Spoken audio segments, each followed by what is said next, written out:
My first choice of the greatest ads that I never had anything to do with is Bubble Boy by Mike Mills for VW. I have to admit this is my most referenced piece of film in the 20 years that I've been working in advertising.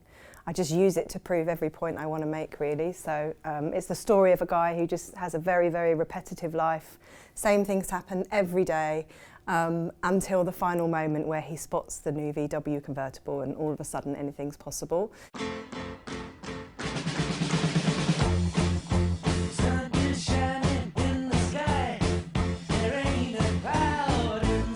I could probably list 50 things I like about the ad. I think the music is outstanding, the casting is beautiful, his performance is brilliant, the scale of some of the shots versus some of the really, really macro shots that we have. It feels to me like the opening sequence to a feature film that I'd want to watch. So I kind of think, right, I've got into it now, what happens to this guy's life? I think there's a simplicity to the idea. You know, you can sum it up in a sentence, and these days I don't think we have the confidence of a one-line idea as much, and just to commit to that one thing.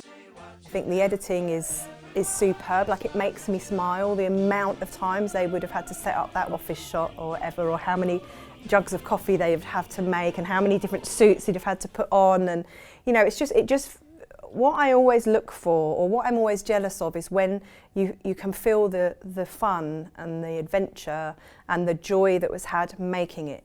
Because you can feel it through the screen, and I felt that, like, whenever I watch it, I'm like, oh God, I bet they had so much fun. It's just relentless, pure execution, like thorough, relentless execution of a really simple idea. The way that I'm left feeling about it, which is so beautiful, is that magical freedom, that release of having the convertible car. You know, it's joyful and it's fun and it happens to someone else, not in my life, not in my kind of monotonous, grey, hard-working life. And then you just see that moment of realisation on his face, and I love him so much, and I just want him to get the car and have a lovely time with the girl from the other building.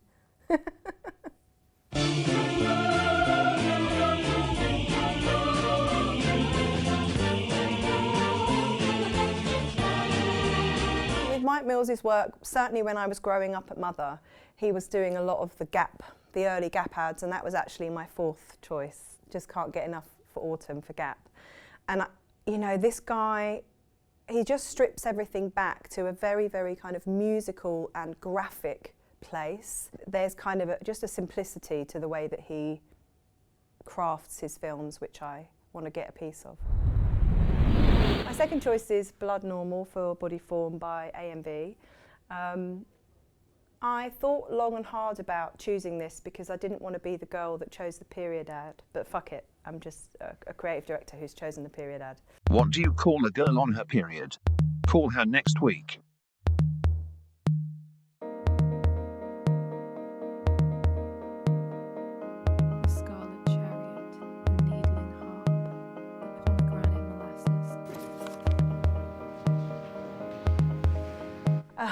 I don't even know where to begin. So it's an incredible, incredible piece of film. Like, when I watch that full-length version, my heart races because I feel excited about this evolved world, right? This new generation. I feel proud of the girls in the film.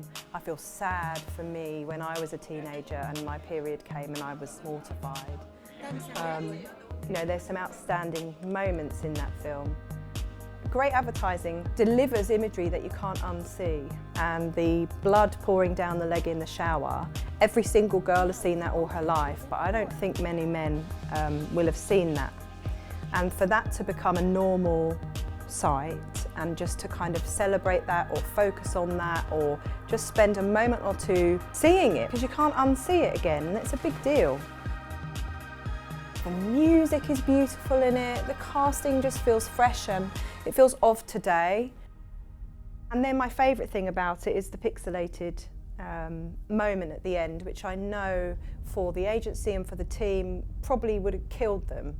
But actually I think it makes the film so much more powerful, because what you're doing is you're using restriction to give power to your message, right? So by going ahead, pixelating it and putting the big ruling right across the screen, all of a sudden you're just like, well, by restricting our film, you have completely proved the point that we wanted to make. So fuck you.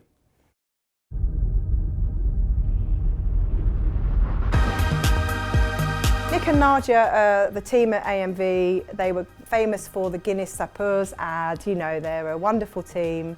Again, you can sense that it came from the heart and soul of the team. Like, I think they probably just gave it absolutely everything they got. Like, the attention to detail and the depth of storytelling and performance.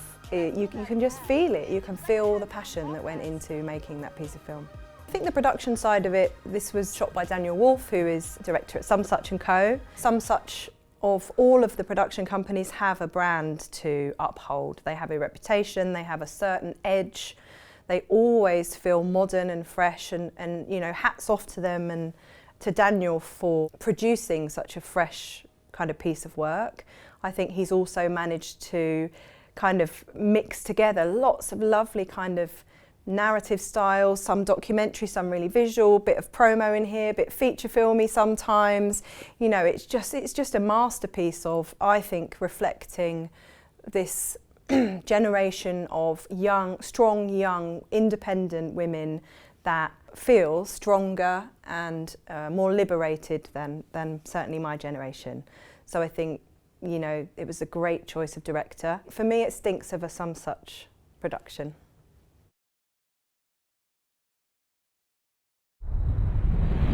My third choice is PlayStation Mountain by TBWA, shot by the gorgeous Frank Budgett. The gospel train is a-comin', I hear it just at hand. I hear the car wheels moving and a rumbling through the land. Oh, get on board, get on. I mean, epic really is the word for this one. It's exhausting to watch. Just the scale of the whole thing and the energy of the whole thing. The greed of the amount of extras and everything that they put in there. The particular individuals that you pull out of it, the light.